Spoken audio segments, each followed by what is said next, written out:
Quand je parle, vous me voyez dans l'écran, n'est-ce pas? Oui. Très bien.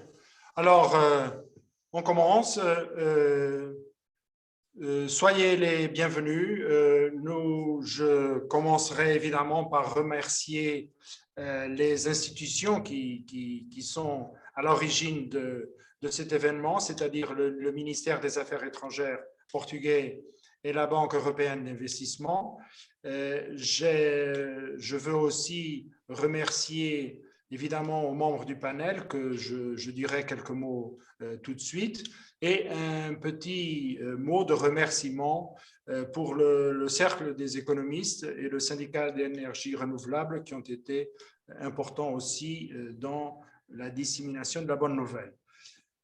Vous savez que nous sommes donc dans les 30 jours de dialogue Europe-Afrique suscités par ces Green Talks depuis le 1er à Dakar le 24 mars jusqu'au forum de haut niveau d'investissement vert qui aura lieu le 24 avril.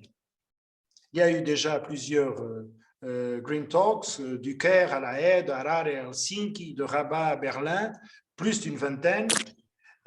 Pour ce Green Talk Paris, évidemment, il y a des enjeux politiques, des instruments financiers à parler, des entreprises, l'expérience du terrain, la réflexion macroéconomique. Et je crois que le panel qu'on a trouvé traduit justement tout cela. Des ministres, des représentants de fonds d'investissement, d'institutions bancaires, des cadres dirigeants d'entreprises qui ont fait eux-mêmes la transition verte, et un représentant d'un think tank, un économiste de grande renommée. Pour dire, disons, le cadre substantiel où on se met, évidemment, le réchauffement climatique est un des plus importants défis pour l'humanité. Cela représente une crise d'une magnitude telle qu'il faudra avoir une réponse globale et coordonnée. Et cette réaction doit être ancrée dans un dialogue stratégique qui commette tous les partenaires intéressés, donc un peu représentés dans notre panel, depuis le gouvernement aux institutions financières, secteur public, privé, société civile. La relance économique, j'espère qu'on pourra souligner ce point. Elle pose des défis, mais aussi également de nouvelles opportunités pour l'Europe et pour l'Afrique. L'idée, c'est de reconstruire mieux et plus vert, évidemment, si on veut atteindre les objectifs, soit du développement soutenable, de l'agenda 2030, soit de l'accord de Paris. Cela implique des efforts conjoints pour avoir recours à des technologies décarbonées et promouvoir la résilience. Et la présidence portugaise de l'Union européenne a eu l'intention, chère à sa tradition d'avoir un intérêt et une attention particulière à l'Afrique, a choisi de promouvoir un véritable partenariat et global entre égaux, basé sur un agenda d'intérêt objectif commun avec l'Afrique. Et la transition verte est apparue comme un des principaux thèmes de cet agenda. Et donc, je ne parlerai pas trop sur le forum de Lisbonne et l'importance politique qu'on attache à cela, parce que j'ai Madame la secrétaire d'État aux Affaires européennes du Portugal pour en parler plus particulièrement. Sur la réflexion à Paris, je crois que je n'ai pas à démontrer l'importance comme hub important dans ces thèmes de Paris et la masse critique qu'il y a ici, qui, je crois, fera de ce Green Talk Paris un peut-être des plus intéressants. Nous allons discuter surtout le volet du financement donc de la transition verte dans l'UE et l'Afrique et de l'action entrepreneuriale. Et donc, je me réjouis d'avoir un panel d'orateurs remarquables pour cet événement qui représente le gouvernement, les deux secrétaires d'État, les entreprises. On a avec nous la secrétaire générale d'Engie, qui est une entreprise qui a fait sa propre transition verte, qui a été citée même aujourd'hui par M. Picard comme étant une pionnière de la croissance positive dans le sens vert. Nous avons un représentant d'un fonds, une représentante d'un fonds qui est très important dans son attention à la transition verte et qui a pas mal de projets en Afrique. Nous avons une voix très reconnue, ancien Premier ministre du Bénin, qui a bien réfléchi sur les enjeux et les défis de ces défis de l'écologie en Afrique. On a un représentant de la Banque européenne d'investissement de son bureau à Paris qui pourra dire ses projets concrets en aide de cela. Et on a l'apport d'un grand économiste qui a pensé sur tout cela et qui nous pourra nous donner une idée de l'encadrement, de la régulation, des conditions nécessaires pour le développement soutenable en Afrique. Donc, je ne veux pas prendre plus de temps et je donnerai tout de suite la parole à Madame la secrétaire d'État des Affaires européennes portugaise, l'ambassadrice, comme on dit en France, Ana Paula Zacarias. Voilà. Merci, cher ami ambassadeur, mesdames et messieurs, chers amis. C'est avec un grand plaisir que je participe, même si c'était à distance, à cette Green Talk organisée à partir de Paris. Je tiens d'abord à remercier mon collègue Clément Beaune, que je crois va nous rejoindre aussi dans ce débat.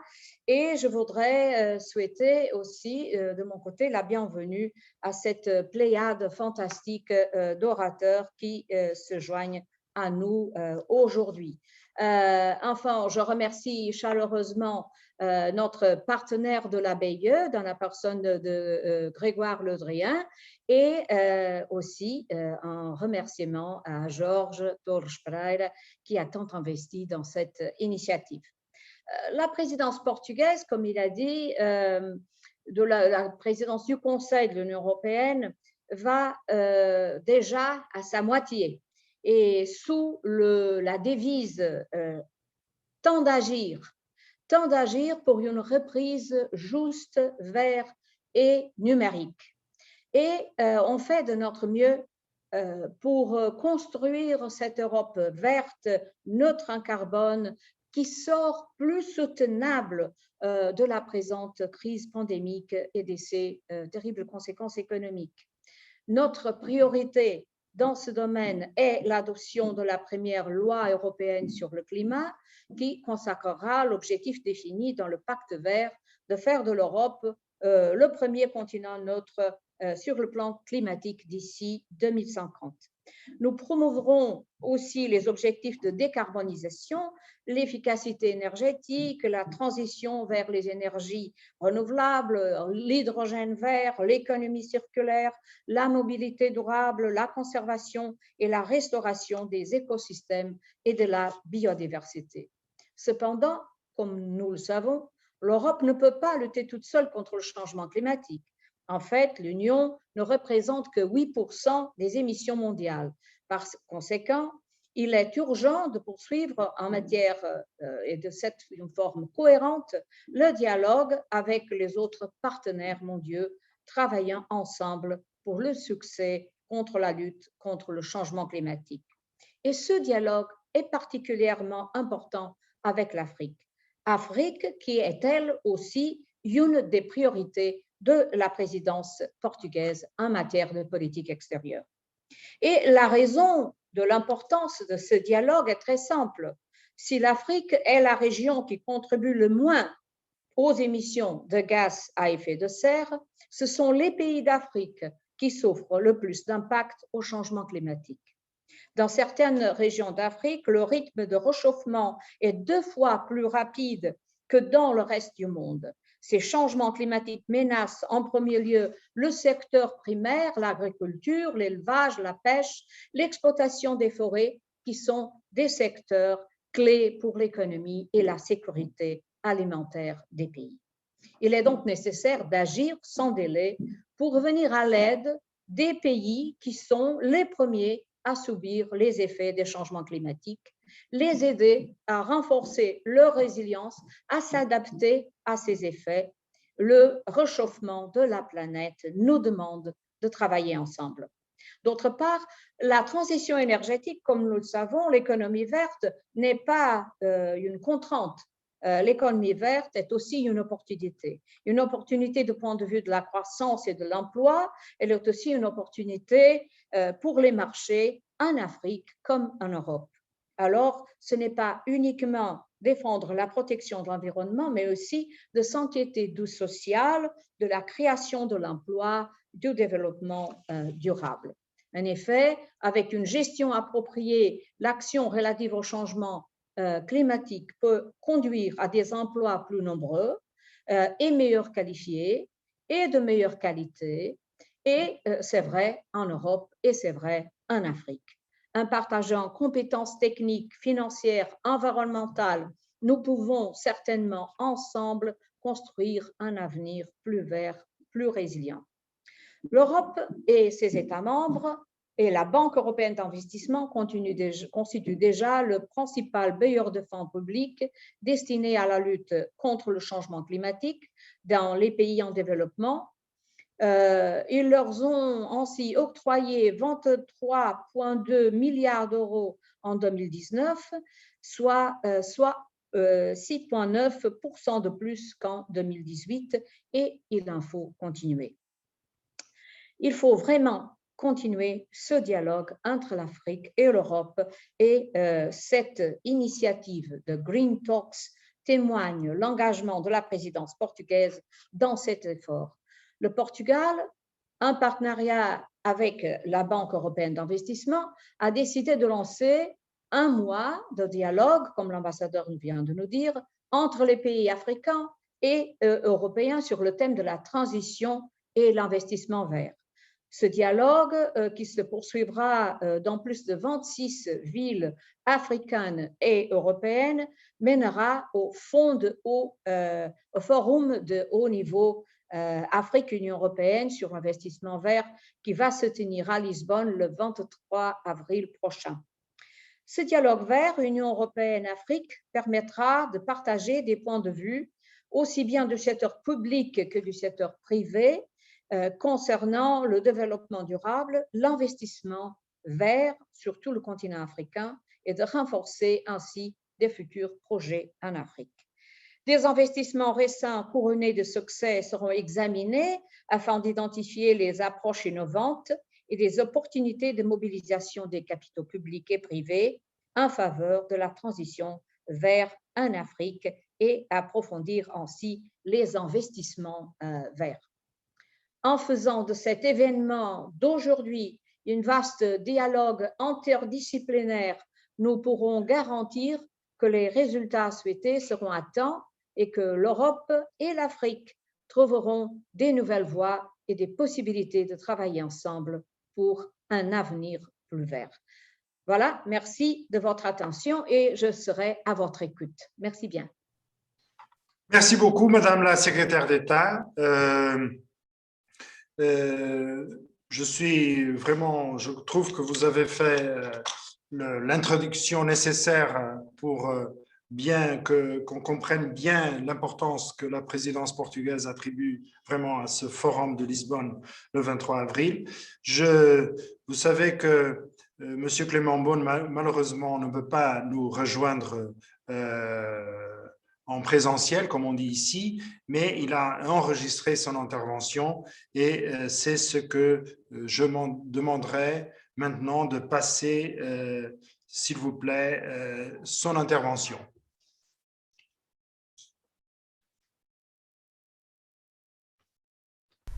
Madame la ministre, chère Ana Paula, mesdames et messieurs, je suis très heureux de pouvoir m'adresser à vous sur le sujet du climat pour partager notre ambition et notre engagement. S'il y a un domaine dans lequel L'Europe s'engage, l'Europe est leader, l'Europe est souveraine et se bat au niveau international.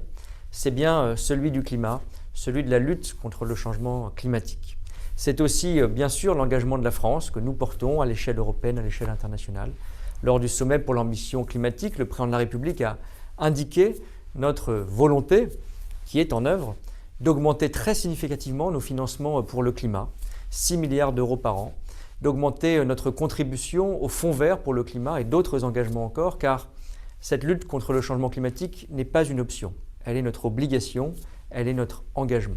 C'est vrai au niveau européen, je le disais, tous nos outils, toutes nos actions en témoignent. Le nouveau budget 2021-2027 qui renforce son ambition climatique, le plan de relance européen, c'est très important, qui, pour chacun des pays qui seront ainsi financés, les 27 États membres, il y a un objectif de 30% au moins consacré aux dépenses climatiques et aucun plan de relance ne pourra comporter des dépenses qui sont néfastes pour le climat. Nous transformons aussi nos outils financiers comme la Banque européenne d'investissement qui devient une véritable banque pour le climat au niveau européen. Ce ne sont pas seulement des engagements financiers qui doivent traduire et mettre en action ce combat, c'est aussi le verdissement des investissements privés et beaucoup d'entreprises qui témoignent aujourd'hui, se sont engagées dans cette transformation et la portent en Europe, dans le monde. C'est la taxonomie de nos investissements, ce sont nos normes, nos standards, notre politique commerciale qui doit être aussi au service de cette ambition climatique. Ce sont aussi, dans notre plan de relance que j'évoquais, la volonté et le souhait que nous avons au niveau européen que nous soyons la première zone d'émission d'obligations vertes. C'est toute la palette de nos instruments financiers et autres qui est ainsi mobilisée au service d'une vraie ambition européenne. Et puis nous devrons aussi montrer que pour être efficace et juste, c'est le modèle européen. Nous devons être ambitieux, entraîner les autres par notre diplomatie climatique très active, mais aussi nous protéger contre ce qui serait des fuites de carbone, une forme de dumping environnemental mondial. C'est la raison pour laquelle, dans notre combat, il y a aussi, j'y crois beaucoup, dans les prochains mois, la volonté d'avoir une taxe carbone, un mécanisme d'ajustement carbone aux frontières de l'Europe, parce que toute zone économique, tout projet politique ne peut pas demander à ses citoyens ou à ses entreprises, et c'est bien normal, de faire des efforts pour cette transition climatique si ces efforts ne sont pas coordonnés et partagés. Nous avons donc cette solidarité internationale, cette diplomatie climatique internationale pour entraîner les autres, et puis ces mécanismes d'ajustement et de protection qui font que ce projet climatique européen est cohérent, efficace, et il sera encore plus ambitieux dans les mois qui viennent avec les nouvelles propositions législatives autour du pacte vert que la Commission européenne portera, présentera dès ce mois de juin. C'est un combat qui continue. Je suis très fier de le porter avec beaucoup de collègues qui sont aujourd'hui engagés ou qui témoignent, avec les entreprises de notre continent, avec beaucoup d'acteurs internationaux, avec notre Banque européenne d'investissement. Nous continuerons tous ensemble. Merci bien. Suite à l'intervention de M. Clément Beaune, je passerai maintenant la parole à M. Lionel Zinsou, ex-premier ministre du Bénin et président du fonds Southbridge, qui nous parlera sur les défis de l'Afrique en matière de réchauffement climatique et les solutions pour une transition verte efficace sur le continent. Monsieur Zinsou, vous avez la parole. Merci, Monsieur l'ambassadeur. Merci au gouvernement portugais. Merci pour cette invitation. Je suis très honoré. Bonjour à tous. Écoutez, je vais peut-être résumer en 3 paradoxes ce qui nous arrive en Afrique et les besoins que cela crée. Premier paradoxe, comme ça a été dit, nous importons les crises liées au changement climatique, avec très peu d'émissions, avec même des pays à émissions négatives, les grands pays de la forêt équatoriale, par exemple.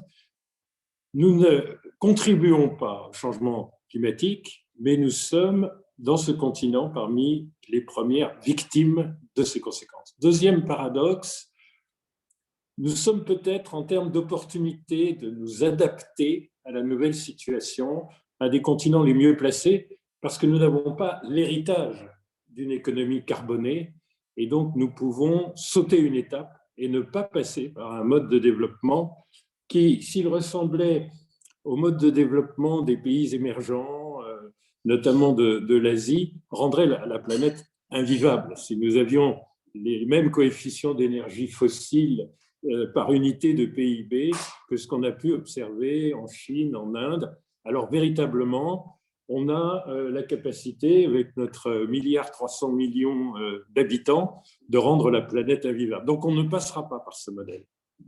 Et la troisième chose, c'est que malheureusement, tout ce qui est lié à la transition énergétique est extrêmement intensif en capital. Et nous sommes le continent de loin le plus sous-financé. Alors, premier paradoxe, nous voyons très concrètement dans chacun de nos pays les conséquences du changement climatique. Et nous avons moins de moyens budgétaires, moins d'entreprises capables de faire face à ces conséquences. Nous avons énormément de conséquences sur l'eau, nous avons énormément de conséquences sur la pluviométrie et sa volatilité qui transforme les façons culturelles et crée une menace sur la sécurité alimentaire.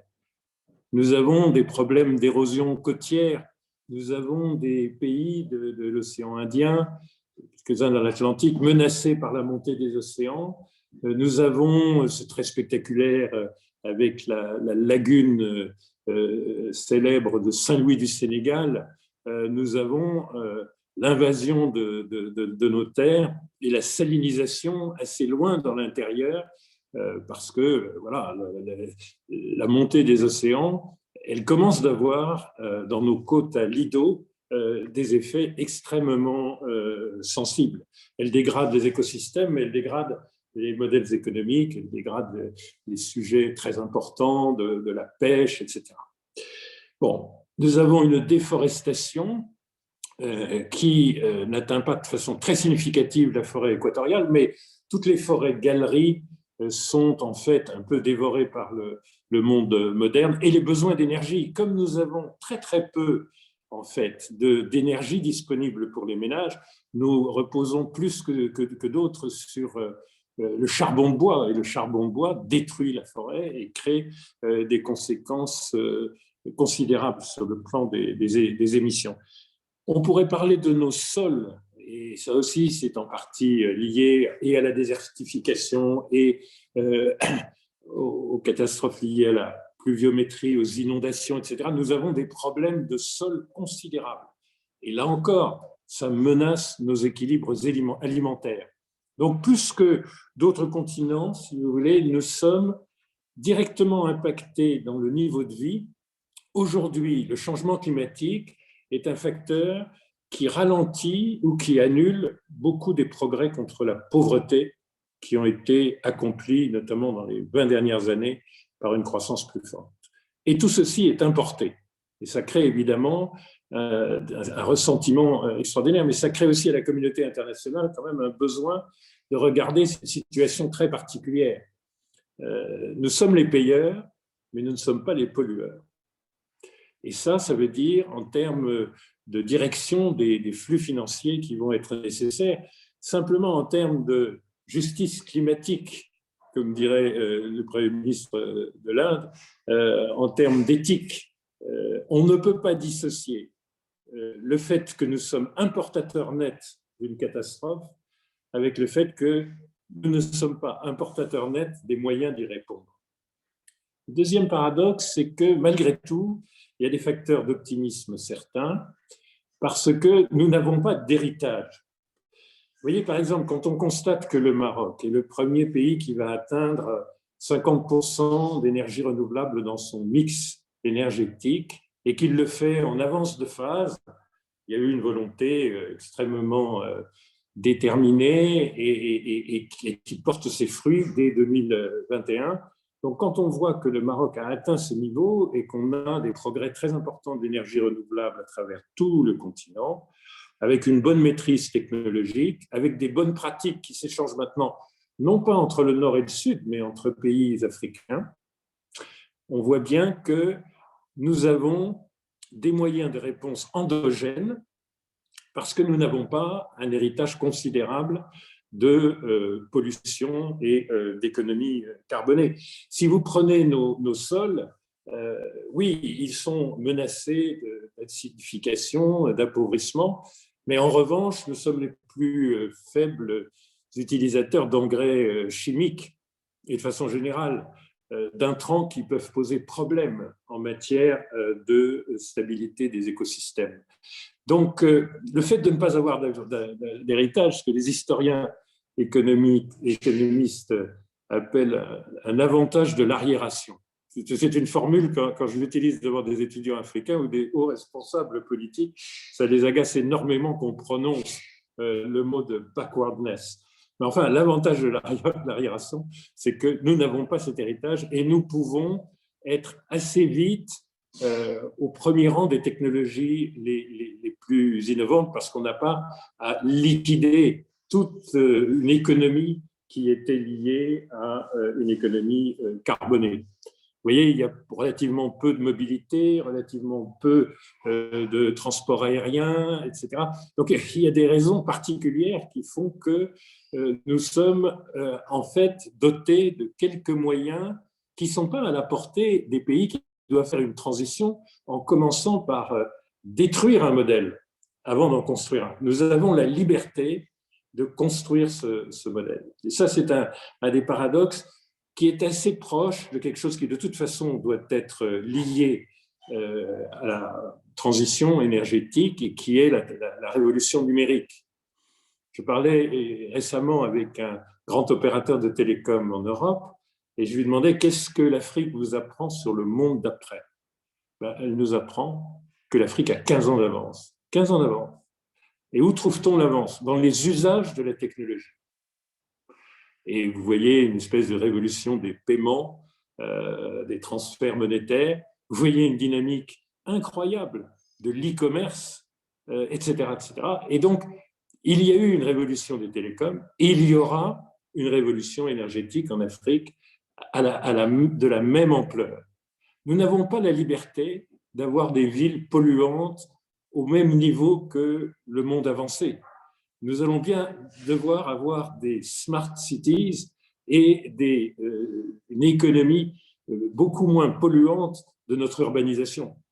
Mais comme nous avons une dynamique de démographie très forte, c'est clair que si nous adoptions des modèles ou européens, ou nord-américains, ou même asiatiques, la vie urbaine serait, et on en a quelques signes dans quelques grandes agglomérations, invivable. Poserait des problèmes de santé publique absolument majeurs. Bon. Donc nous n'avons pas le choix, mais heureusement, nous n'avons pas l'héritage. Et donc ça, c'est un des éléments positifs du paradoxe africain. Cela dit, et ça probablement doit être au centre des débats avec l'Europe, nous sommes le continent le moins financé. Alors si vous prenez toutes les activités économiques, industrielles, de services, vous apercevrez que le coefficient de capital le plus élevé des activités, on le trouve dans l'énergie, dans l'agriculture, dans l'approvisionnement en eau. En partie, par exemple, dans l'agriculture, parce que les commodities dont nous sommes producteurs sont des produits à faible valeur ajoutée, à prix unitaire assez faible, à cycle très long, et qui demandent par conséquent, en termes de coefficient de capital, contrairement à l'intuition, plus de capital rapporté au chiffre d'affaires que l'industrie de transformation. Or, l'agriculture, dans un pays comme le mien, c'est 27% du PIB, 50% de la population active. Et c'est le moins financé. Une de mes surprises, le jour où je deviens Premier ministre du Bénin, après plutôt une carrière de financier en Europe, c'est qu'on vient me dire, le gouverneur de la Banque centrale, on a peut-être un petit problème d'allocation d'actifs parce que, vous voyez, le crédit à l'agriculture, vous avez de la chance, chez vous, c'est 2% du total du crédit bancaire pour 27% du PIB. Mais dans le pays voisin du Niger, où c'est encore plus important dans le PIB, c'est 0,9%. Donc vous voyez, nous avons un problème de financement qui ne peut se résoudre que par de la blended finance, c'est-à-dire ce mélange de concours où il y a des concours d'aide publique, où il y a des éléments de subvention, il y a des éléments de liquidité privée mobilisables. Nous sommes les plus petits émetteurs au monde de green bonds. Le Green Fund auquel faisait allusion Clément tout à l'heure, le continent où il fait le moins d'actions, c'est l'Afrique. Et donc, si vous voulez, nous sommes dans cette situation paradoxale que la transition énergétique, qui correspond exactement à nos besoins en investissement, en infrastructure, en capital allant vers les agriculteurs, allant vers les PME, eh bien, nous n'avons pas les moyens, déjà dans des secteurs à faible intensité en capital, mais dans ces trois-là, qui sont la clé d'une économie verte, nous avons encore moins de moyens à aujourd'hui disponibles. Donc nous sommes en attente, et c'est pour ça que la transformation de la BEI est très intéressante, que les choix européens sont très intéressants, mais nous sommes en attente de pouvoir mobiliser dans la liquidité internationale des ressources avec des éléments de garantie, etc., pour que les prix de cette ressource financière soient à des taux à l'européenne et non pas à des taux à l'africaine, c'est-à-dire soient soutenables, nous permettent d'avoir en capital et en dette des situations soutenables.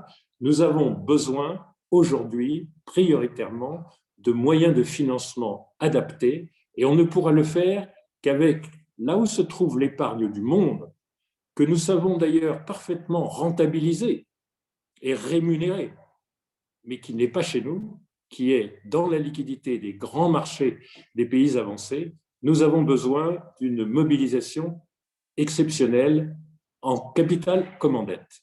Voilà les trois paradoxes africains. Nous n'avons pas ce type de financement à notre disposition. C'est ça qu'il faut qu'on invente dans la solidarité internationale. Merci, Monsieur l'ambassadeur. Merci, Monsieur Zenzou. Je crois qu'on a tous vraiment pris bonne attention à votre véritable appel. Je donne maintenant la parole à Madame Claire Vaison, secrétaire générale d'Engie, qui élaborera sur l'expérience de transformation de la matrice énergétique de son entreprise et des leçons qu'on peut en retirer. Claire, s'il vous plaît. Merci, Monsieur l'ambassadeur. Merci et très heureuse moi aussi d'être là à l'invitation du gouvernement portugais dans le cadre de la présidence portugaise du Conseil de l'Union européenne.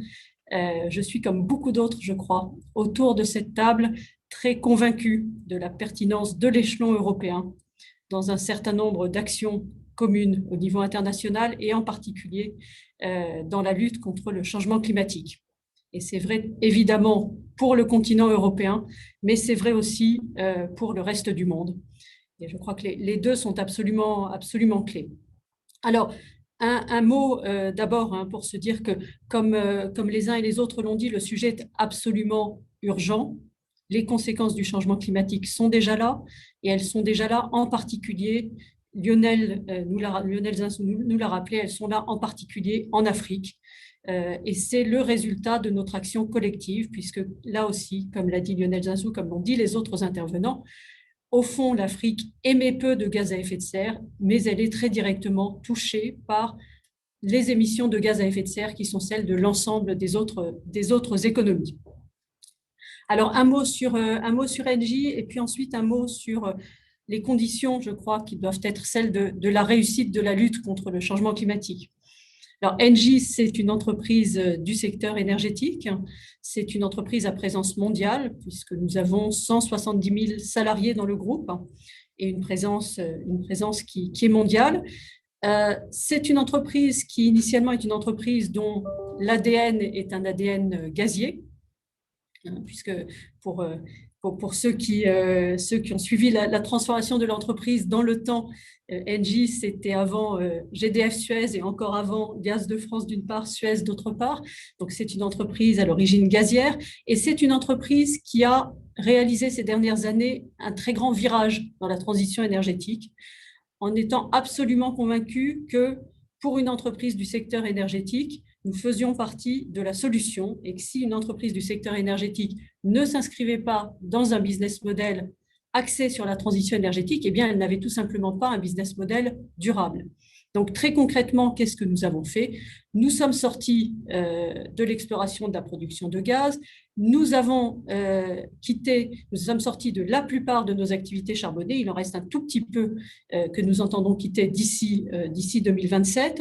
Et puis, nous avons globalement divisé par deux les émissions de gaz à effet de serre du groupe entre 2015 et maintenant, et nous allons à nouveau les diviser par 2 d'ici 2030. Donc ça, c'est extrêmement important et ça s'accompagne évidemment d'une réorientation complète du mix de production énergétique d'Engie, puisqu'aujourd'hui, les énergies renouvelables représentent un peu plus de 30% de notre mix énergétique, de notre production d'électricité. Et demain, c'est-à-dire à horizon 2030, ce sera grosso modo le double. Donc ça, c'est le premier pilier de la transition énergétique, le verdissement des énergies. Et le deuxième pilier auquel l'entreprise à laquelle j'appartiens contribue, ce sont les actions d'efficacité énergétique. Et un mot pour vous dire que ça peut paraître paradoxal qu'un groupe énergétique vous dise il faut consommer moins d'énergie, mais nous sommes absolument convaincus que la transition énergétique, ça passe par moins de consommation d'énergie. La plupart des modèles disent 30 à 40% de consommation d'énergie en moins, et de l'énergie plus verte. Les deux sont absolument indispensables. Alors, dans ce contexte, qu'est-ce qu'on peut se dire sur les enjeux, et en particulier les enjeux auxquels nous faisons face collectivement aujourd'hui? La ministre l'a dit, il faut agir vite et on a une opportunité unique. Cette opportunité unique, c'est la crise du Covid. La crise du Covid, ça veut dire qu'en sortie de crise, nous avons quelque part la capacité à relancer l'économie de manière différente et, pour dire les choses comme le dirait un économiste, à sortir d'un chemin de croissance qui était un chemin de croissance au fond non soutenable pour se mettre sur un chemin de croissance soutenable et soutenable en termes d'émissions de gaz à effet de serre. Bon, c'est évidemment un choc massif que nos économies ont subi, mais ça doit être aussi une chance. Pour y arriver, qu'est-ce qu'il faut faire? Première chose, il faut assurer la mise en œuvre du plan de relance. Je parle sous le contrôle d'une ministre extrêmement active en la matière. Je sais que c'est un sujet pour l'ensemble des Européens. Je pense que nous sommes nombreux dans les entreprises, parmi les citoyens, à regarder avec beaucoup d'inquiétude ce qui est en train de se passer sur le plan de relance et aussi avec beaucoup d'espoir sur le fait qu'on réussisse à désenliser ce plan de relance européen. Je pense qu'il est absolument crucial. Il est crucial et il est crucial dans sa capacité à réorienter l'économie vers des investissements plus verts. C'est le premier point. Le deuxième point, ça a été dit là aussi par les ministres et par Lionel Zinsou avant moi, la transition énergétique, pour se faire, elle a besoin de se faire à la fois par des capitaux publics et par des capitaux privés. Les besoins d'investissement sont absolument gigantesques. Il s'agit donc en Europe et ailleurs de réussir à faire en sorte que ces investissements aillent vers la transition énergétique. Et pour ça, deux remarques. Première remarque, la meilleure façon d'inciter les investissements à être compatibles avec la transition énergétique, c'est un prix du carbone. C'est vrai dans chacune de nos entreprises, c'est vrai pour les investisseurs qui sont autour de cette table. Ça ne veut pas dire que ce soit politiquement facile, mais c'est un instrument extrêmement puissant pour réorienter les investissements. Et c'est par ailleurs un instrument qui doit se doubler effectivement, pour éviter les fuites de carbone, d'un mécanisme d'ajustement aux frontières. Je crois que Clément Beaune en parlait tout à l'heure et je sais que c'est une préoccupation partagée là aussi. Avoir un mécanisme aux frontières, ça n'est pas du tout un acte protectionniste, c'est au contraire un acte dont l'objectif est au fond que l'ensemble des pays, les États membres, mais au-delà, joignent cette idée d'un prix du carbone, ce qui permettra globalement de réorienter les investissements. Donc ça, c'est un levier d'action extrêmement puissant pour guider les capitaux privés. Deuxième levier, là aussi, les ministres y ont fait allusion, la question de la taxonomie. Nous avons aujourd'hui en discussion au niveau européen une taxonomie, c'est-à-dire un cadre qui va demain guider les investissements. Ce cadre, il faut s'assurer qu'il est bien en mesure de promouvoir un mix énergétique compétitif et équilibré à l'horizon 2030-2050. Une remarque toute simple sur ces sujets-là, on est dans le secteur énergétique, dans un secteur dans lequel les prix relatifs, les coûts relatifs des énergies varient très vite. Si on regarde le coût de l'énergie photovoltaïque il y a 10 ou 15 ans et le coût aujourd'hui, on a une baisse de l'ordre de 80%. Si on regarde la même chose pour l'éolien, on a une baisse de l'ordre de 40%. Donc, on sait qu'on est dans un secteur où les coûts relatifs de production des énergies varient très vite, ce qui veut dire qu'on ne sait pas aujourd'hui avec certitude quelles seront les composantes d'un mix énergétique décarboné à horizon 2030 et encore moins à horizon 2050. Donc, il faut accepter cette incertitude, il faut agir avec une certaine humilité, encourager l'ensemble des technologies et l'ensemble des technologies en particulier qui peuvent permettre cette décarbonation, l'ensemble des énergies renouvelables. Et quand je dis l'ensemble des énergies renouvelables, je pense bien sûr à l'énergie éolienne, à l'énergie solaire. Et vous savez peut-être que Engie est par exemple le premier développeur en France d'énergie éolienne, d'énergie solaire, mais je pense aussi à des énergies renouvelables comme les biogaz, le biométhane d'une part et l'hydrogène vert, qui a là aussi un vrai potentiel d'autre part. Donc ça, c'est mon deuxième point. Il faut vraiment un cadre qui guide les investissements, au-delà de la taxe carbone, un cadre qui guide les investissements, qui soit ouvert sur l'ensemble des contributions possibles au mix énergétique de demain, avec une certaine humilité, parce qu'on ne sait pas bien prévoir aujourd'hui ce que sera le mix le plus compétitif. Et ce mix doit être compétitif pour permettre que le pouvoir d'achat de nos ménages et la compétitivité de nos entreprises soient préservés. Donc ça, ayons bien en tête que la taxonomie doit bien englober l'ensemble des énergies renouvelables et l'hydrogène renouvelable en particulier. Et puis, dernier point, bien sûr, je parlais du plan de relance au niveau européen, de la manière de guider les capitaux en Europe et ailleurs, prix du carbone, taxonomie et puis mécanisme d'ajustement aux frontières. Dernier point, bien sûr, l'action internationale de l'Union européenne, elle doit venir en soutien de ces priorités et de ce bien public mondial qui est au fond la lutte contre le réchauffement climatique. Et je trouve que de ce point de vue-là, on a autour de cette table, et je vais en terminer par ça, l'ensemble des acteurs qui sont représentés. Nous avons les gouvernements et la présidence de l'Union européenne en exercice. Nous avons les entreprises, qu'elles soient entreprises du secteur énergétique ou entreprises qui sont financeurs, entre autres, de la transition énergétique. Nous avons des grands financeurs comme la Banque européenne d'investissement. Nous avons des penseurs et des acteurs, là aussi financiers et au-delà, que sont Lionel Zinsou, Jean-Hervé Lorenzi. Donc, je pense qu'on est tout à fait à l'image, au fond, de ce que doit être la lutte contre le changement climatique, c'est-à-dire une action collective dans laquelle nous devons avoir des objectifs alignés. Et de ce point de vue-là, je trouve cette table ronde absolument passionnante. Merci, Monsieur l'ambassadeur. Merci bien, Madame Vaison. Je crois que vous êtes très bienveillante par rapport à ce Green Talk. J'appelle maintenant Madame Sandra Lagumina, qui est la directeure générale de Meridiam, pour nous parler sur l'expérience donc de ce fonds dans l'investissement vert en Afrique et les atouts et défis du continent en matière de transition énergétique. Sandra, vous avez la parole. Merci, Monsieur l'ambassadeur, et merci à la présidence portugaise pour son invitation sur un sujet qui, vous le comprenez, est un sujet qui nous anime énormément. Alors, peut-être d'abord quelques mots sur la présence de Meridiam en Afrique, qui éclairera peut-être un peu ce que je vais dire par la suite.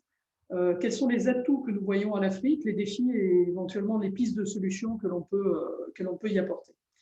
Alors, Meridiam en Afrique, c'est d'abord un premier fonds qui a été investi de 546 millions, créé en 2015, et qui a la particularité d'avoir investi 3 milliards d'euros d'investissement sur 25 ans, donc une vision de très long terme. Et on le fait à partir d'Afrique, puisqu'on a un bureau à Dakar, un bureau à Addis et demain un bureau en Afrique du Sud. Dans les 11 projets que nous avons d'ores et déjà en opération en Afrique, 6 sont des projets de la transition énergétique avec des centrales solaires au Sénégal, un barrage au Gabon et également de la géothermie en Éthiopie, donc une assez grande variété, on va dire, de tout ça. Mais quand je vous ai dit ça, je vous ai déjà un peu orienté vers les énergies renouvelables et le caveat que je souhaitais faire dès le début, c'était de dire tout simplement que les investissements verts, ce ne sont pas que les énergies renouvelables, et c'est d'ailleurs ce qu'a rappelé Claire au début. Quand on regarde les émissions de carbone, un tiers simplement relève de l'énergie. Donc, il est aussi important de regarder comment on verdit les infrastructures, de regarder comment est-ce qu'on met en place les conditions d'un développement durable qui va simplement au-delà de l'installation de nouveaux moyens de production en énergie verte. Alors, quels sont les atouts de l'Afrique ? Ça, on peut en parler pendant des heures puisqu'on est personnellement très, très, très investi. Je vais juste rappeler ce qu'a dit Lionel Zinzou auparavant, avec peut-être d'autres mots, qui est de dire en Afrique, tout est greenfield. Il y a aujourd'hui 500 millions d'Africains qui ne sont pas raccordés au réseau électrique. On a 42% d'électrification en Afrique. Il faut rappeler quand même que la consommation africaine, c'est 4% de la consommation domestique américaine, par exemple. Donc, tout est à construire d'une certaine manière, et donc on peut, et là je partage tout à fait ce qui a été dit par Lionel auparavant, c'est à la fois un grand défi économique, mais c'est aussi une grande aubaine technique, où on peut d'ores et déjà mettre en place des moyens de production les plus innovants, par exemple autour du stockage, par exemple autour de l'intégration dans les techs du digital très vite, ou encore penser système, et je reviendrai sur la problématique particulière des réseaux. L'autre point, l'autre vrai atout, c'est qu'on a une croissance potentielle qui est forte de la demande. Aujourd'hui, je rappelais les chiffres, on a finalement une demande qui est assez faible, et c'est très différent qu'en Europe. En Europe, on remplace des moyens de production et on a une demande qui reste relativement faible, atone, parfois même qui baisse, hein, comme la consommation d'électricité. Au contraire, en Afrique, on aura cette potentialité de déploiement de la demande. Et puis, on a souvent tendance à l'oublier, mais c'est une région qui est peu dense. Et quand on installe des moyens de production, c'est aussi intéressant d'avoir de l'espace et une capacité, là encore, à permettre un déploiement avec peut-être moins de contraintes. Alors, pour autant, même s'il y a des atouts, il y a aussi des défis. Et le premier, j'en vois 4. Le premier est probablement celui, alors en anglais on dirait affordability, mais je pense qu'on va pouvoir traduire ça par accessibilité en français, qui est que les énergies renouvelables, d'abord, sont en général plus chères, quoi qu'on en dise, même si on a eu des grandes baisses des tarifs, notamment en matière d'énergie solaire, mais installer un moyen de production vert est globalement plus cher qu'un moyen de production classique, on va dire. Et donc, ce surcoût, il faut arriver à convaincre les investisseurs et les personnes publiques de le mettre en place. Je vais juste donner un exemple. On va opérer le bus acide propre de Dakar. On a proposé à la ville de Dakar de passer avec des bus électriques. Bon, il a fallu convaincre et je pense qu'on a réussi à le faire. Mais comme ce sont des investissements qui sont aussi très intensifs en capital, il faut aussi avoir la possibilité de garantir que la demande puisse suivre de manière sûre pendant un certain temps, et notamment plus de 15 ans pour les grands PPA qui structurent en réalité le marché de l'énergie. Donc cette question de l'accessibilité économique et de l'équilibre économique est un premier vrai défi. Le second, c'est le défi, je dirais, de la régulation en Afrique. Aujourd'hui, on a un droit local dont on peut dire qu'il n'est pas totalement stabilisé et pas totalement écrit. Alors, il l'est pour certains, il l'est pour l'éolien, il l'est pour le solaire d'une certaine manière, mais par contre, il ne l'est pas pour la biomasse, il ne l'est pas, Claire en a parlé, pour le gaz vert, par exemple, il n'est pas pour la géothermie. Et par exemple, quand on a opéré Touloumoyé en Éthiopie, il a fallu en même temps que l'on lançait le projet et qu'on le développait, construire le cadre législatif qui allait avec. Et donc, on a du coup une régulation, parce qu'elle n'a pas intégré le prix du carbone, qui continue d'une certaine manière à favoriser des énergies fossiles dans leur intégration. Donc, avoir cette question de la régulation est probablement un des points clés et un des principaux défis à relever. L'autre grand défi, c'est comment est-ce qu'on fait émerger les projets. Alors, on a un paradoxe, c'est que finalement, on va avoir de plus en plus de capital, mais, et ça c'est ce que relevait McKinsey dans une étude en 2020, on a 80% des projets qui échouent avant même qu'ils aient eu la possibilité de démarrer, c'est-à-dire au moment du développement du projet. Et donc cette fragilité finalement des projets en Afrique, comment la combattre? C'est probablement en essayant de mettre en place une maîtrise d'ouvrage public, une capacité pour les États à mieux maîtriser cette phase de développement et à mieux intervenir avec les acteurs privés qui vont ensuite développer les projets.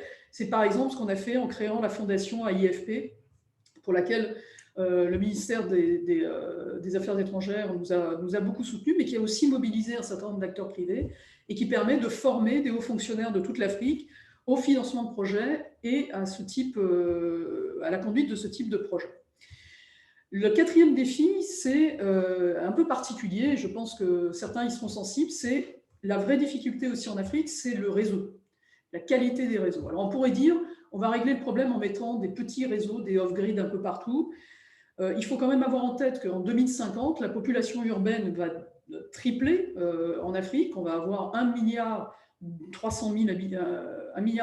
d'habitants qui vont habiter dans les villes. Et donc la question d'avoir un réseau et comment est-ce qu'on va opérer ce réseau et comment on va le sécuriser va être probablement un des plus grands défis. Et en plus, les énergies renouvelables, vous le savez, sont probablement les énergies qui sont les plus impactantes pour le réseau de par leur intermittence. Donc, toute cette question autour du réseau, penser système, comment est-ce qu'on va arriver à mettre en place un développement de ces réseaux et probablement, avec l'aide du digital, avec des investissements supplémentaires, un des grands défis d'Afrique pour demain. Alors, quelles sont les solutions? Quelles peuvent être les solutions? La première, c'est toujours un peu la même solution en réalité, c'est d'investir massivement dans le capital humain.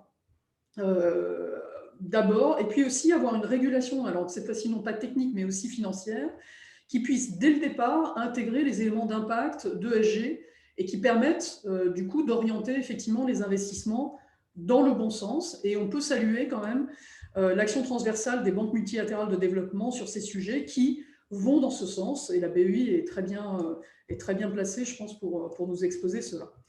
Ensuite, deuxième solution qui rejoint ce qu'a dit Lionel Zinzou, c'est le développement et la démultiplication d'actions par ce qu'on appelle le blended finance, qui n'est autre en réalité que l'alignement des acteurs privés et publics dans ce type d'initiative. Et notamment, tout intervenant privé dans un pays ou dans un projet va faire en réalité de management des risques. Et donc, quand on peut avoir une intervention soit d'un assureur, soit d'une grande institution internationale qui va, par exemple, prendre en charge ou limiter le risque sur des moments critiques du projet, par exemple sur les premières pertes d'un projet ou quand on est dans ces moments compliqués de commissioning ou de développement, c'est vraiment à ça que sert. C'est quelque chose qui est extrêmement important pour permettre au projet d'aller de la phase amont à la phase de réalisation. Et on travaille beaucoup, par exemple, avec MIGA ou DFC en Afrique pour le faire. Le troisième peut-être réponse, c'est un contrôle international et national sur les standards locaux. C'est vrai que c'est plus simple de construire sans normes. C'est plus simple, ça va moins cher, c'est moins cher, ça va plus vite. Or, si on arrive dès le départ à incorporer dans les normes locales un certain nombre d'éléments verts ou de limitation du carbone, par exemple dans les bâtiments, on a déjà préempté l'avenir de manière positive. Et aujourd'hui, on a beaucoup de réflexions autour, effectivement, de l'incitation à aller vers cette normalisation qui doit être importante. Alors, en guise de conclusion, je voudrais juste peut-être dire une conviction qu'on a chez Meridiam qui est très forte, c'est que la transition africaine, elle trouvera sa voie qui sera une voie spécifique. Il ne faut pas imaginer que la transition africaine sera la transition européenne d'il y a 20 ans. Et ça serait se méprendre, je pense, de prendre le sujet comme ça. D'abord parce que, je l'ai rappelé, on a un continent qui est essentiellement greenfield. Donc, on a la possibilité d'incorporer d'ores et déjà, par des mesures d'impact, des éléments qui sont des éléments plus globaux de développement économique qui incorporent d'ores et déjà les éléments de verdissement. Et donc, par exemple, c'est très important d'avoir des standards qui soient spécifiques à ce temps du développement africain. Par exemple, ne pas reprendre mot pour mot la taxonomie européenne pour essayer de l'imposer à l'Afrique, mais au contraire, réfléchir de manière beaucoup plus globale et beaucoup plus système. Et je pense qu'on a un très beau cadre avec les ODD onusiens pour le faire. Il y a donc une voie africaine à trouver, à laquelle, vous aurez compris, nous sommes à la fois extrêmement contributeurs et optimistes pour qu'elle se forge. Je vous remercie. Merci bien. C'était aussi une très belle contribution pour notre discussion.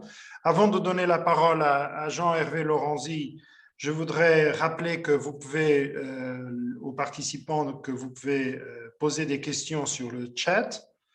Et pour une question qui a été faite, en effet, cette session est enregistrée et sera utilisée dans le site que le Forum de haut niveau de Lisbonne va rendre public avec les contributions des différents Green Talk. Donc, je donnerai la parole à Jean-Hervé Lorenzi pour une intervention plus macroéconomique sur les dynamiques et contraintes financières pour le développement soutenable en Afrique. Jean-Hervé, s'il vous plaît.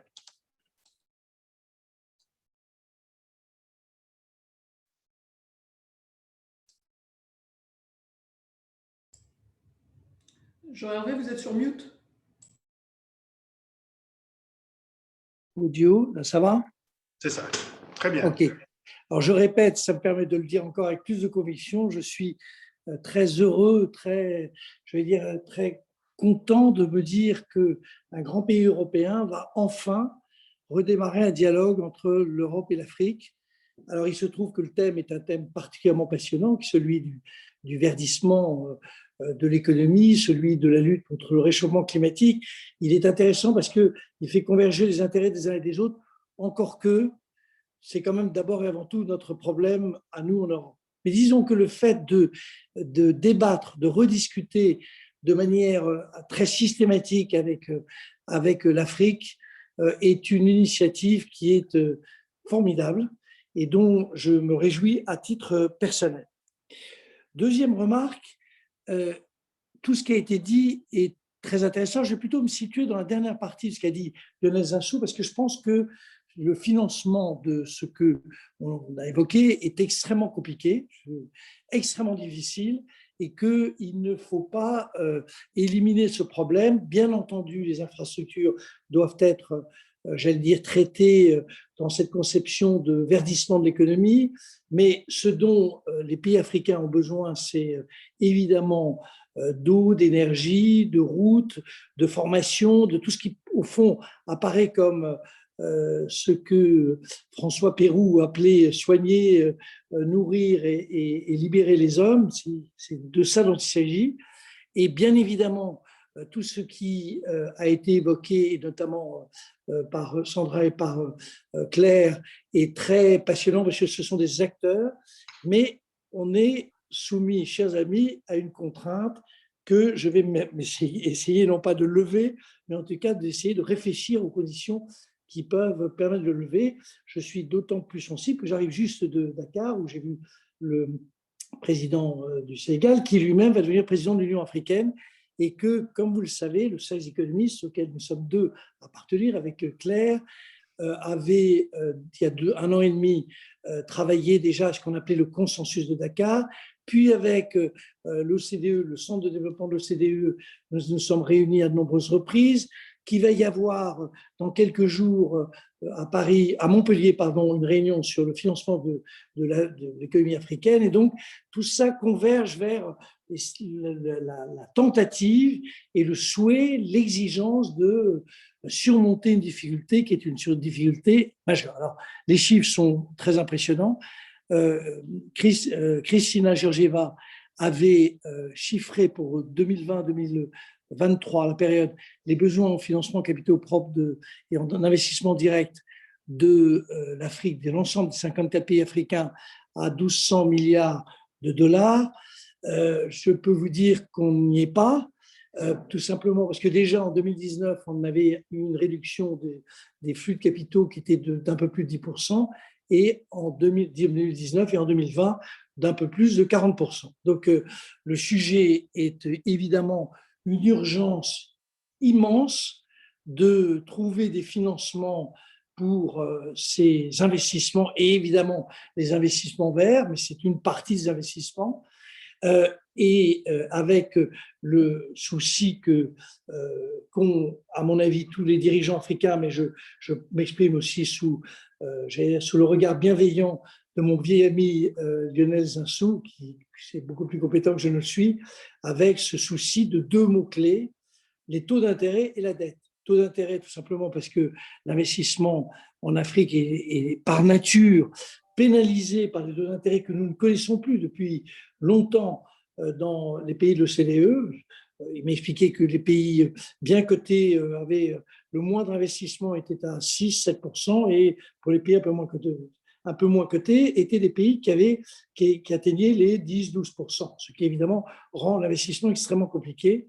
Et puis il y a une dette qui est de 305 milliards d'euros et qu'il faut essayer en tout cas d'évoquer dans les semaines ou les mois qui viennent. Je suis sûr que la présidence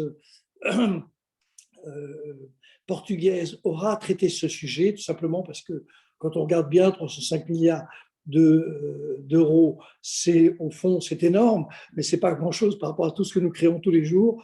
Donc, on voit bien que le développement et donc les infrastructures et donc les investissements et donc le verdissement de l'économie ne se fera pas si on n'arrive pas à, au fond, résoudre et surmonter ces difficultés. Alors, ces difficultés, pour les surmonter, il faut les traiter me semble-t-il, de 4 points différents.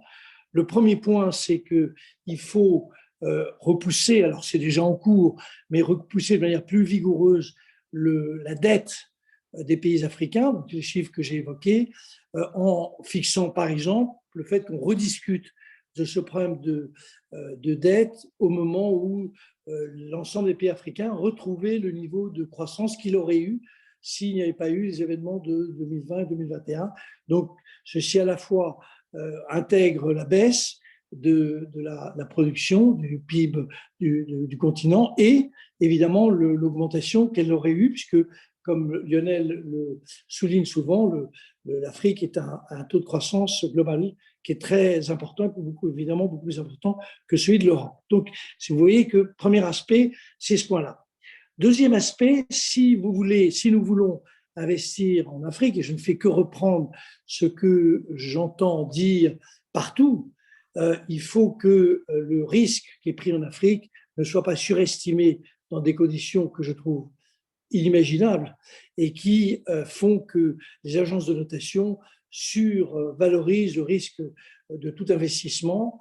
Et la proposition que j'avais faite à la CDE consiste à dire qu'un des moyens, je n'ai pas beaucoup d'humilité dans ces affaires-là, mais j'allais dire, un des moyens serait de créer une agence de notation qui regrouperait l'ensemble des grandes institutions africaines et d'ailleurs les agences de notation, mais j'allais dire tempérées par des institutions financières africaines ou des institutions financières de manière générale africaines qui permettraient de réexpliquer à quel point les investissements qui ont été évoqués à la fois par Sandra et par Claire sont des investissements sûrs et porteurs de résultats, mais c'est quand même plus facile de fonctionner avec le taux d'intérêt à 0 ou à 1 que de le faire, ou à 2, que de le faire à 6, 7 ou 10 ou 12. Troisième remarque, je pense que beaucoup d'institutions, le Fonds monétaire, la Banque mondiale, beaucoup de pays souhaitent, et le font déjà, financer le développement j'allais dire, de manière générale, les investissements en Afrique, investissements qui permettront à ce continent qui en 2050 représentera le quart de la population mondiale, enfin pas tout à fait ça, un quart des êtres humains qui seront sur cette terre seront d'origine africaine, ce qui veut dire bien que l'avenir du monde se joue là. Beaucoup de pays donc, et d'institutions participent à des financements. Une partie de ces financements pourrait être, j'allais dire, canalisée vers ce qu'on appelle une agence de rehaussement de crédit. C'est une manière, au fond, de garantir les investissements qui sont réalisés. Alors, ça ne garantirait pas à 100%, mais ça garantirait pour partie. Là aussi, ça finance et ça permet un financement des investissements qui est plus favorable. En fait, ce qu'on appelle les monolines, qui ont été utilisés de manière plus ou moins heureuse beaucoup aux États-Unis, mais c'est une manière en réalité financière, j'allais dire très traditionnelle, de permettre à ce que des investissements soient moins risqués et donc se rajoutent à ce problème de baisse des taux d'intérêt souhaités. Enfin, dernier point, si le souhait que nous pouvons avoir, je répète pour toute la chaîne, les investissements évidemment d'infrastructures, les investissements d'infrastructures qui permettent le verdissement de l'économie, donc je suis bien dans cette logique, mais j'élargis un tout petit peu par rapport au problème que nous nous posons. Il faut qu'il y ait des réceptacles et j'allais dire, des institutions financières en Afrique susceptibles d'utiliser tous les moyens disponibles, c'est-à-dire au fond tous les instruments financiers que développent aujourd'hui les places financières. Et lorsque l'on regarde ce que les 54 pays africains mettent à disposition j'allais dire de l'ensemble du continent, on s'aperçoit que là, il y a un retard assez fort.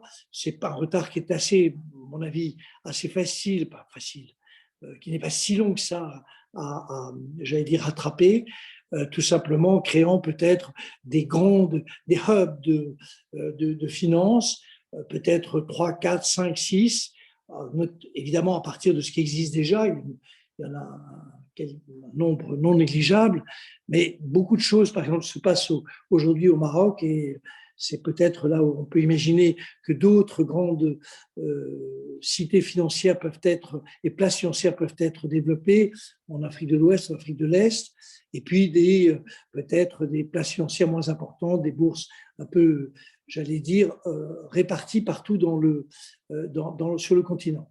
Voilà, me semble-t-il, 4 propositions qui permettent de poser les problèmes de ce que nous souhaitons tous, c'est-à-dire permettre à ce qui sera les cœurs de la croissance de l'économie mondiale de se développer de manière satisfaisante pour tout le monde, non seulement pour l'Afrique, mais aussi évidemment pour nous, notamment tous les pays de l'OCDE, mais ce souhait ne peut être envisagé, réalisé avec l'ampleur que l'on souhaite que si on met en réalité à disposition de ces pays des financements qui sont, j'allais dire, adaptés à l'importance du sujet.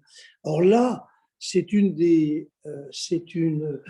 peut-être des conséquences positives de ce drame sanitaire que représente la Covid, c'est que bien des idées préconçues ont volé en éclats sur l'idée qu'on ne pouvait financer rien du tout en dehors de tel ou tel pourcentage. Le président Macky Sall me rappelait qu'ils étaient soumis aux mêmes règles de 3% de déficit. Alors, d'ailleurs, ils ne le suivaient pas, mais tout ça est une espèce j'allais dire, de catéchisme qui était adapté aux périodes suivantes et pas au monde d'aujourd'hui.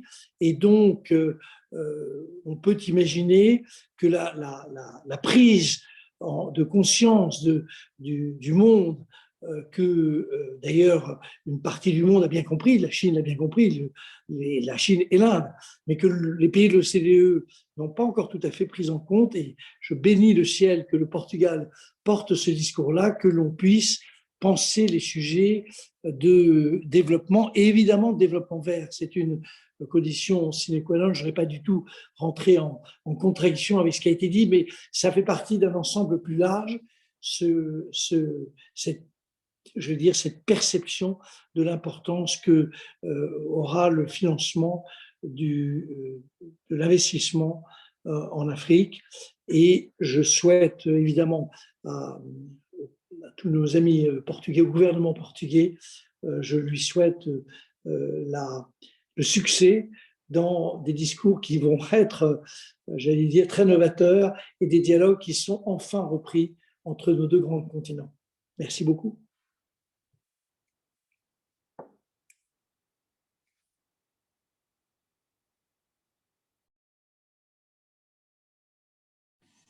Monsieur l'ambassadeur, vous êtes sur mute.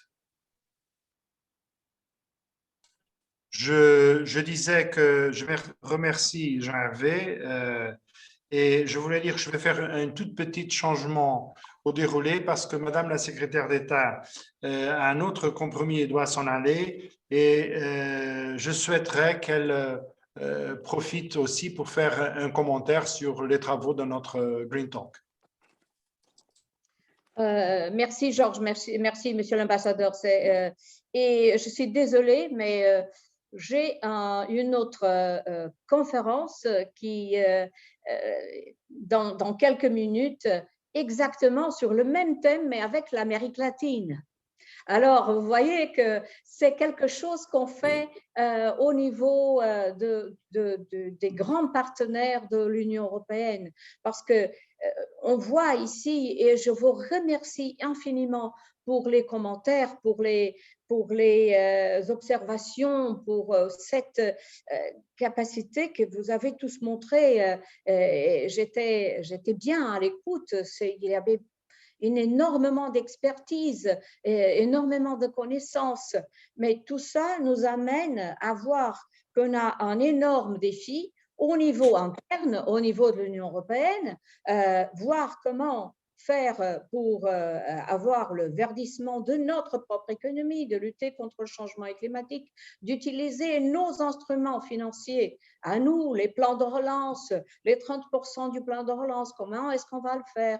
Je trouve qu'il y a tout un tas d'instruments qu'il faut utiliser au niveau de l'Union, et après, on a le dialogue avec nos grands partenaires, et ce dialogue très important avec l'Afrique. Ici, on a l'engagement politique, on a cette volonté de dialogue entre deux vrais partenaires.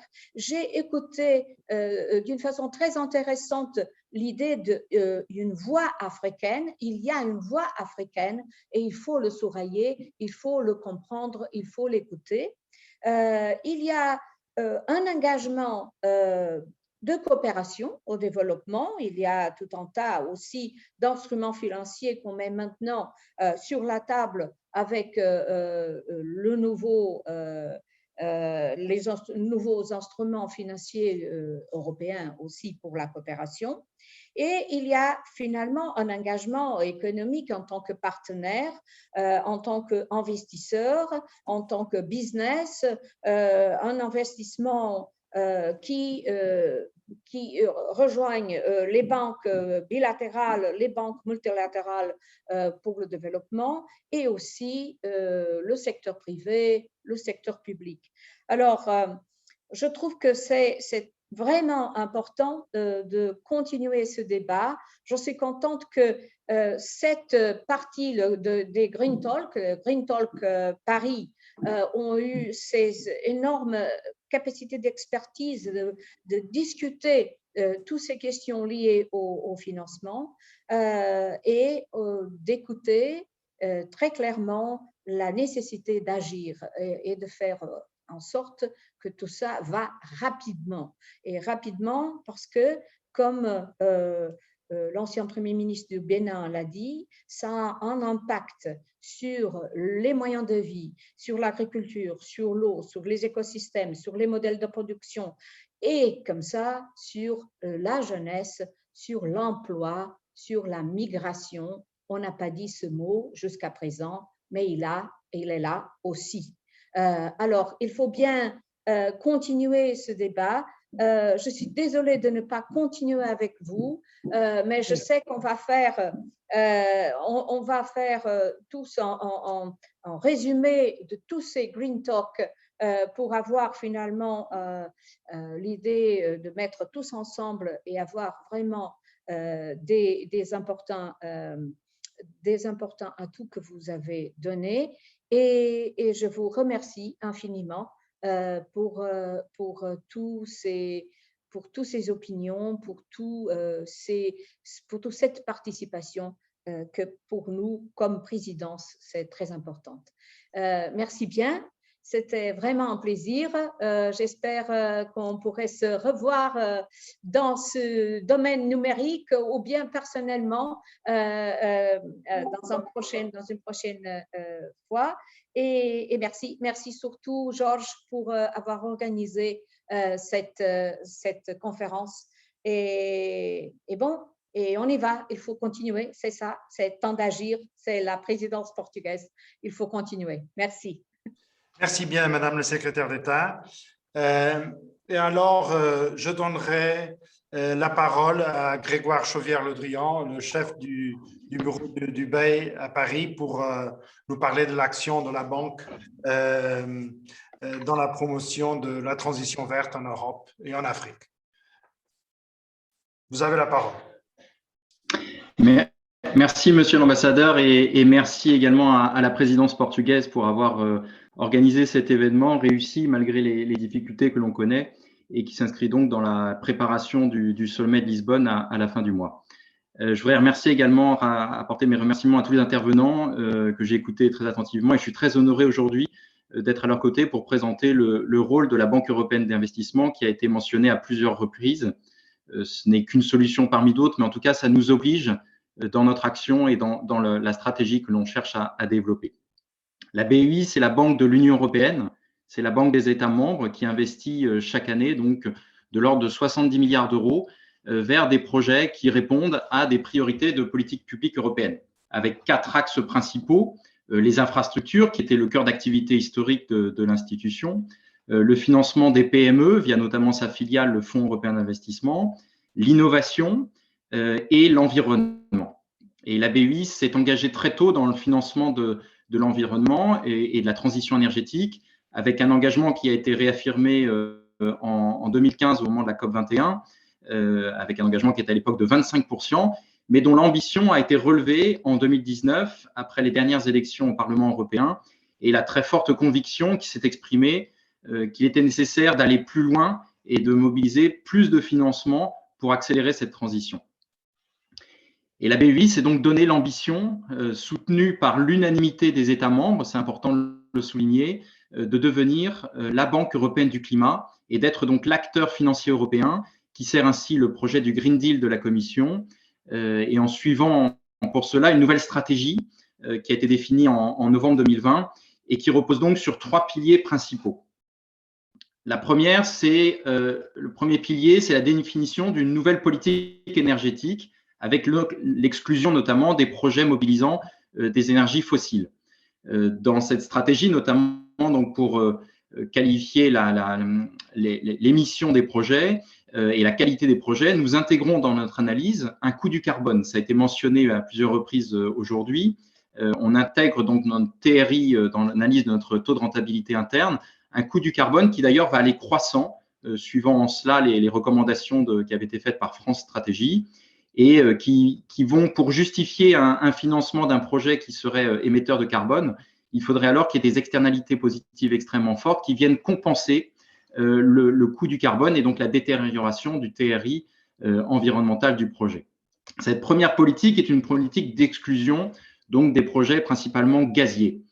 Le deuxième pilier de notre stratégie, c'est un engagement quantitatif. On s'était engagé à financer 25% de notre activité en faveur de la lutte contre le changement climatique. On a porté cette ambition à hauteur de 50%, ce qui traduit, si on est sur un plan d'affaires constant au cours des prochaines années, à plus de 30 à 35 milliards d'euros par an de financement par la BEI de projets et de financement de projets ayant un impact positif dans la lutte contre le changement climatique. La BEI ne finance jamais seule un projet. Et donc, on mobilise d'autres acteurs qui viennent avec nous financer un projet. Dans les faits, on est autour de 30 à 35% de financement des projets que nous accompagnons, ce qui fait qu'on a un effet catalytique de l'ordre de 3. 30 milliards de financement de la BEI, c'est 100 milliards d'euros de financement mobilisés vers des projets ayant un impact positif dans la lutte contre le changement climatique. Et sur une décennie, vous voyez où je veux en venir, c'est plus de 1000 milliards d'euros qui seront ainsi mobilisés pour financer cette transition énergétique. C'est important, c'est sans doute pas suffisant, et c'est pour ça qu'il est important de mobiliser l'ensemble des acteurs. Notre troisième engagement, c'est un engagement qualitatif. Si on s'engage à ce que 50% de notre activité finance des projets à impact positif sur le climat, il faut faire attention à ce que les 50 autres pourcents n'aient pas d'impact négatif. Sinon, notre action, elle serait vaine. Donc, l'engagement qu'on prend, c'est que l'ensemble de notre portefeuille, c'est l'ensemble de notre activité, soit ce qu'on appelle aligné aux accords de Paris, c'est-à-dire qu'il n'y ait pas d'impact négatif sur le climat. Et cet engagement, dans notre calendrier de transformation, c'est le premier que nous ayons pris puisqu'il est en œuvre depuis le 1er janvier de cette année. Concrètement, cette ambition de devenir la Banque européenne du climat va accélérer nos possibilités, notre capacité d'investir dans la transition énergétique. En lien d'ailleurs avec les engagements qui ont été pris par ce plan de relance européen et cette ambition portée à 37% sur le plan de relance consacré à la transition énergétique. Donc la BEI aura à cœur de financer des projets, que ce soit dans la production énergétique. Elle le fait déjà, je peux citer des parcs éoliens. Le dernier en France, c'est Courseulles, mais aussi le parc éolien Tocha 2 au Portugal.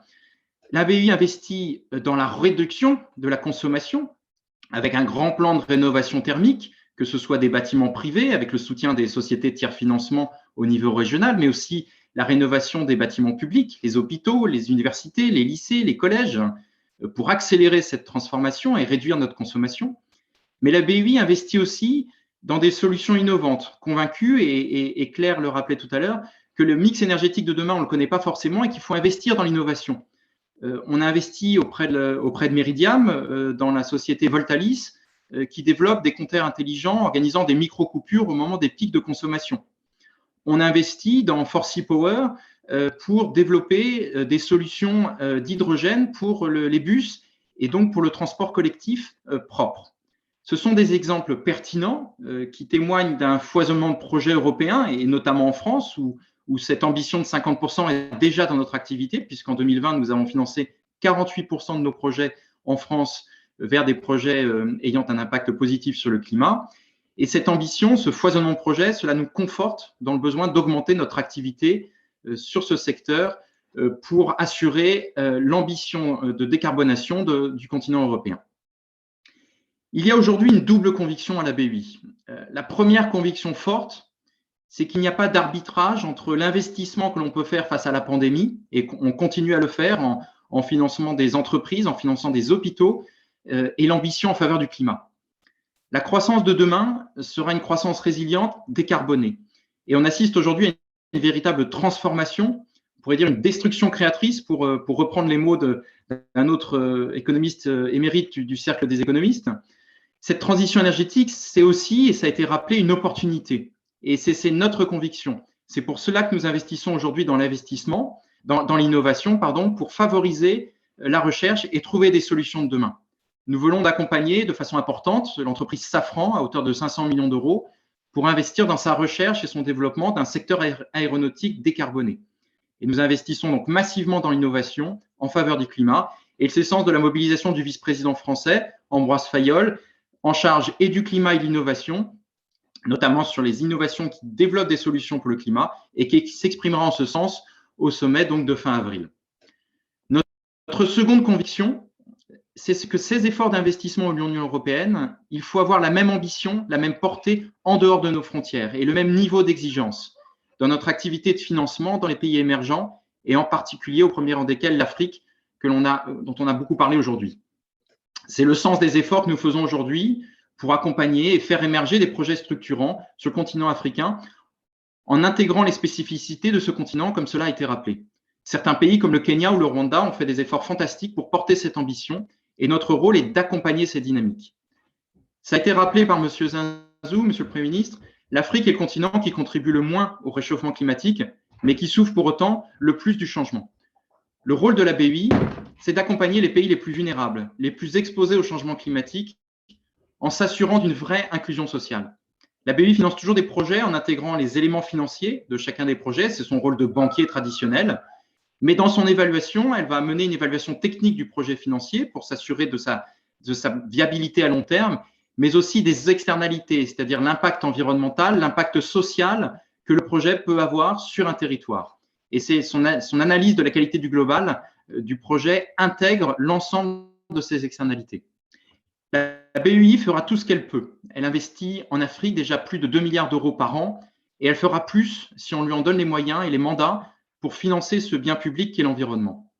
Mais elle ne peut pas le faire seule, c'est insuffisant pour couvrir les besoins et pour cela, elle doit attirer d'autres investisseurs qui soient publics et on travaille de façon étroite avec la Commission européenne ou la Banque africaine, la Banque mondiale, mais aussi privés avec des outils innovants, ça a été rappelé par M. Zinzou, pour financer via des mécanismes de garantie la mobilisation ou favoriser l'effet catalytique et donc la mobilisation du secteur privé vers des priorités de politique publique.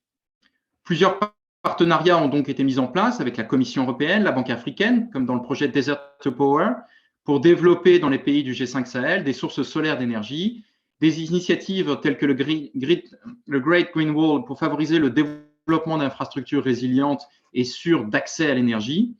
Et nous travaillons aussi conjointement avec la Banque mondiale et la Commission européenne pour le financement du projet d'énergie renouvelable en Gambie. Et au Kenya, donc 85% de l'énergie provient des énergies renouvelables, la BEI a financé la centrale de géothermie de Olkaria ou le parc éolien de Turkana.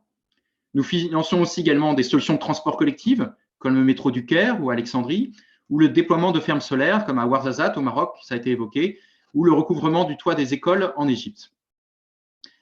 On développe également des projets de solutions off-grid, des solutions de production électrique indépendantes pour favoriser l'accès à tous, notamment dans les zones les plus reculées, mais aussi le développement de réseaux potables, le traitement des eaux usées. Et la BEI cherche toujours à accompagner des solutions innovantes permettant une meilleure adaptation au changement climatique. C'était le sens du fonds GIREF, qui a œuvré notamment en Afrique pour promouvoir des solutions innovantes. Et désormais, avec la Climate Resilient and Adaptation Finance and Technology Transfer Facility, en acronyme de CRAFT, pour développer des solutions innovantes en faveur de la transition énergétique. Et par ailleurs, dans le domaine du passif, la BEI a été un des premiers acteurs à financer, à développer le marché obligataire des Green Bonds en 2007. Et la BEI a eu à cœur de venir apporter son concours à une initiative qui a été lancée par la SFI en partenariat avec Amundi pour le développement du marché des Green Bonds dans les pays émergents. La Banque de l'Union européenne suit les prérogatives de ses États membres, et donc la politique étrangère de l'Union européenne. Elle investit en cohérence avec les priorités européennes, et donc le climat fait partie de cette priorité. Nous sommes engagés à mobiliser nos ressources financières, mais aussi techniques, pour accompagner nos partenaires en Afrique en prenant en compte les spécificités de ce continent et pour développer donc un continent décarboné qui puisse être résilient face au changement climatique.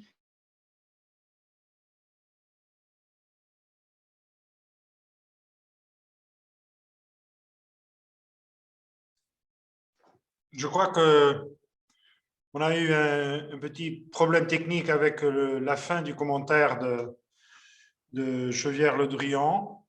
Je me permets de continuer, comme on fait comme on voit dans la télévision quand il y a un programme qui n'entre pas. Avant de clôturer, puisqu'on est vraiment déjà un peu en retard par rapport à ce qu'on pensait être le moment de terminer, j'aimerais quand même demander un dernier commentaire à celui que beaucoup de nous on a cité pendant le webinaire, c'est-à-dire Lionel Zinzou, s'il pourrait nous faire un commentaire final sur comment mobiliser non seulement les capitaux, mais les énergies pour cette transition verte. Merci beaucoup, Monsieur l'ambassadeur. D'abord, vraiment merci à tous les collègues. Je trouve qu'on était justement exactement dans votre problématique de mobiliser les énergies, les passions, mais aussi les expertises, comme l'a dit très, très gentiment Madame la secrétaire d'État. Et dans un contexte où, effectivement, il est temps de passer à l'acte et il est temps d'agir vite. Si la présidence portugaise peut instiller de la vitesse dans les réactions, les initiatives européennes et multilatérales, ce sera un acquis. Donc nous comptons sur que vous portiez ce message de l'urgence et que vous suggériez des moyens d'agir vite. Non, écoutez, je crois que c'était très convergent. Moi, ce que j'ai retenu de la ministre, c'est cette volonté de rétablir un dialogue hyper concret sur ces sujets d'environnement entre les deux continents. J'ai constaté que Clément Beaune allait dans la même direction, avec la même ambition. Et manifestement, ce sont deux ministres très attachés à l'efficacité européenne et on en est reconnaissant parce qu'on a besoin d'efficacité européenne en Afrique. Deuxième chose qui m'a frappé dans le propos de Claire, c'est que les entreprises ont des capacités de mobilité rapide qui sont assez exceptionnelles. Diviser par deux les émissions carbone d'un groupe qui est dédié à l'énergie fossile, même si c'est la moins polluante des énergies fossiles, depuis 2017, c'est vraiment rapide. Et tout à l'heure, je citais le Maroc qui est en avance de phase sur son mix énergétique de renouvelables. Il est allé également vite. La vitesse compte vraiment, mais c'est beaucoup sur les entreprises qu'on doit compter parce qu'objectivement, elles s'adaptent rapidement. J'ai été frappé aussi dans tout ce qu'a dit Sandra. Meridiam, parmi les fonds d'infrastructure, est un des plus engagés en Afrique. Et on l'a vu, tout ça, c'est plutôt bottom-up. Ça part de projets qu'ensuite on passera à l'échelle mais qui sont emblématiques. La géothermie dans toute l'Afrique de l'Est, et notamment en Éthiopie, ou pour Engie, la ferme éolienne de Djibouti, ce sont des choses qui, petit à petit, sont des modèles, prouvent l'efficacité, la rentabilité de paradigmes nouveaux. Et donc, il y a tout ce rôle des fonds d'investissement et des entreprises industrielles et de services pour arriver à bottom-up, construire les modèles économiques. Il y a 5 ans, les modèles de mini-grid d'énergie renouvelable n'étaient pas rentables. Aujourd'hui, ils sont en train de trouver leur modèle économique. Et une chose qu'il faut dire, d'ailleurs, il y avait une question dans le public, dans les gens qui nous ont fait l'honneur de nous écouter, sur comment on mobilise les énergies et notamment comment on mobilise les investisseurs. Il y a un élément très important, c'est qu'aujourd'hui, les modèles économiques existent partout. Ils existent en green tech, ils existent sur l'eau, ils existent en énergie renouvelable décentralisée, et donc, en fait, les investissements sont rentables. Cela étant, comme l'a dit mon bon maître Jean-Hervé Lorenzi, comme la perception n'est pas celle-là. La perception, c'est que l'investissement est risqué en Afrique, il y a une surestimation, il y a des problèmes de notation. C'est très important d'agir aussi sur les perceptions. Et c'est pour ça que les mécanismes de garantie auxquels Grégoire faisait écho et que Jean-Hervé a évoqué sont quand même très importants. Non pas qu'on tirera beaucoup sur les garanties. Regardez le programme de garantie de la Banque mondiale, MIGA, qui assure le risque politique, mais d'ailleurs avec une extension du concept assez large. La particularité, c'est qu'on ne tire jamais, ou pratiquement jamais, la garantie de MIGA, en fait. Bon. Donc, les mécanismes de garantie ne sont pas là pour immobiliser des capitaux, ils sont là pour réduire le risque, permettre de gérer le risque, et du coup, de réduire leur perception. Et ça, c'est très concret, parce qu'en taux d'intérêt, c'est absolument essentiel. C'est vrai qu'il y a des pays qui payent 1000 points de base au-dessus de l'inflation, donc 1000 points de base de taux réel pour faire des investissements. Et ce n'est pas possible de faire des investissements à ce coût. Il faut absolument que la perception rejoigne la réalité en ce qui concerne le risque africain.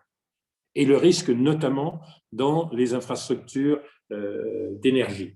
Et je salue ce qu'a dit Grégoire sur la BEI à cet égard, et notamment l'évocation de ce qui était fait avec Amundi, donc la liquidité privée.